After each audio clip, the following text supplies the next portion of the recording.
ဖယားဟောဇက်ပေါ့နော်သူဝနာတာမဇက်လေတိလားအဲ့ထဲမှာတော့အရင်ခေတ်ကတော့ဘလူများရေးခဲ့တယ်မသိဘူးကိုကလောင်နာတော့လည်းမဟုတ်ဘူးပေါ့နော်ဒါပေမဲ့စိတ်ထဲမှာလည်းအဲ့လိုမျိုးရလဲကကြိလေးဖြစ်ပြီးတော့ဒီခေတ်နဲ့ကြတော့လည်းနည်းနည်းကွာဟန့်နေတာမျိုးပေါ့နော်အဲ့ခေတ်ကပဲဖိုင်ရေးဆရာတွေကကိုညွန့်ပြီးတော့မယ်ဝင်ကားဘုတ်ဒီအလင်းငါလေးနဲ့ရေးခဲ့တယ်လားပေါ့ထင်တာဘာလဲဆိုတော့လေသူ့အဖေသူဝနာတာမရဲ့အဖေနဲ့အမေ father and mother ပေါ့ကွယ်သူ့ဖေဒုက္ကူလာနဲ့ပါဠိကသူဝနာတာမကိုထွက်ဖို့ဆိုဒုက္ကူလာနဲ့ပါဠိကလာချက်တော်ကိုလက်တော်နဲ့ရစ်လိုက်တာသူ့အဖေကသူ့အမေရဲ့ချက်ကိုလက်တော်နဲ့ရစ်လိုက်ပြီးတော့မှသူနာတာမကြီးထွက်လာတာဆိုတော့ဟေးလို့သူ့ဖေနဲ့သူ့မေရမ်းစွမ်းတာပဲလက်နဲ့ရင်းအောင်နဲ့နေဘိုက်ကြီးတယ်တော့လို့တဲစွမ်းတာလို့ဒါမျက်စောင်းလေးအရင်ခက်ကလို့လက်နဲ့ရှိုံမျက်စောင်းလေးထိုးယုံနေနေလို့တရားရည်စင်တောက်ယုံနေနေလို့ဘိုက်ကြီးတဲ့ခက်ဟာလို့အရမ်းမြန်တယ်လူဖြစ်မြန်တယ်လို့ပြောတာဒီခေတ်ဆိုတော့လူနဲ့ပြရအောင်လေဒါမှမဟုတ်ရင်ပဲဒီနားကြားလို့ကအောင်မူစကူဒူးတာကိုပဲနားကြားလို့ကအောင်ချက်တော်ကိုလက်တော်နဲ့ရစ်လိုက်တယ်လို့ပဲပြောလိုက်တာလားမသိဘူးပဲဒီခေတ်ကြတော့လည်းနည်းနည်းရည်စရာကြီးဖြစ်နေတာပေါ့နော်လှောင်တာတော့မဟုတ်ဘူးတက်တာဒါကြရင်လည်းကျမတို့လည်းငရဲအိုးတဲ့တွေကိုအရှင်လက်နဲ့သူတို့ပြောတာနဲ့ဒီငရဲအိုးတွေကိုရောက်နေအမှကျမဆက်စင်းသားတယ်ဟဲ့လို့ချက်တော်ကိုလို့လက်တော်နဲ့ရစ်လိုက်တာလို့ဒီလို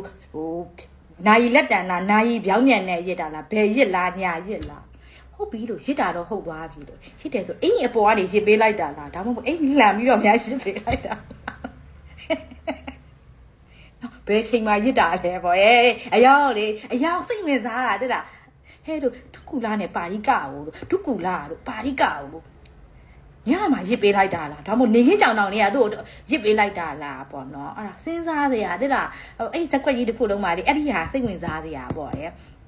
ဖြစ်နေတာပေါ့စိတ်ထဲမှာဘဝင်မကြနဲ့ကြီးစရာဖြစ်နေတယ်ဒီဒကမဘာသဘောနဲ့ပြောတယ်ဆိုတာကိုတော့ကြည့်ရတဲ့လူတွေသိမှာပါနော်သို့တော်လည်းပဲတချို့လူတွေဖျားဟုတ်ကိုတန်တရားမဖြစ်အောင်လို့ဦးဇင်းနည်းနည်းပြောပြပါမယ်ပါရဇိကံအထကထာမှာကာမကိစ္စမပါဘဲနဲ့ကိုယ်ဝန်တည်နိုင်ခြင်း9မျိုးရှိတယ်လို့ဖော်ပြထားပါတယ်အဲ့ဒီ9မျိုးကဘာတွေလဲဆိုရင်1ယာဂစိတ်နဲ့ကိုယ်လက်နှီးနှောပွေ့ဖက်သဖြင့်တည်နိုင်ခြင်း2ယာဂစိတ်နဲ့ခန္ဓာကိုယ်ရှိအဝတ်ပစိုးတို့ကိုထိတွေ့ကင်တွယ်သဖြင့်တည်နိုင်ခြင်း3ယာဂစိတ်နဲ့တုတ်ရည်ကိုမျိုးသိမ်းသဖြင့်တည်နိုင်ခြင်း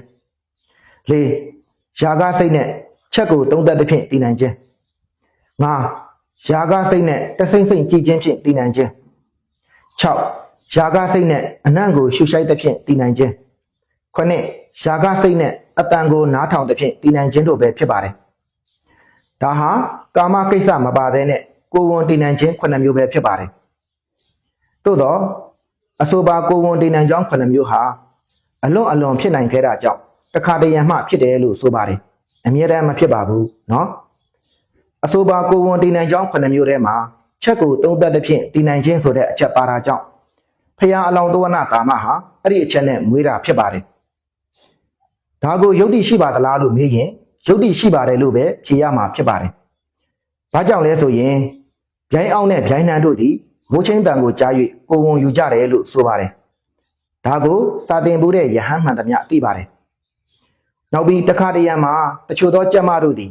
ကြက်ဖားဤတွန်တန်ကိုကြားရသဖြင့်ကိုယ်ဝန်ယူရတယ်လို့ဆိုပါတယ်ဦးစင်းရဲ့အတိတ်တယောက်တကားအိမ်မှာကြက်တညင်လေးတွေမွေးထားတာတွေ့လို့ဒီကြက်တညင်လေးတွေဘယ်ကပေါက်တာလဲလို့မေးတဲ့အခါမှာသူ့အိမ်ကရှိတဲ့ကြက်ကြီးကပေါက်တာလို့ပြောပါတယ်ကြက်ကြီးကကြက်တညင်ပေါက်သလားလို့မေးတဲ့အခါမှာ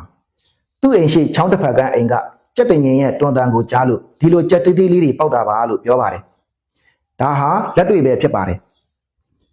ဗျိုင်းအောင်နဲ့ဗျိုင်းနှံတို့တောင်မှမိုးချင်းတန်ကြား၍ကိုယ်ဝန်ယူသေးရင်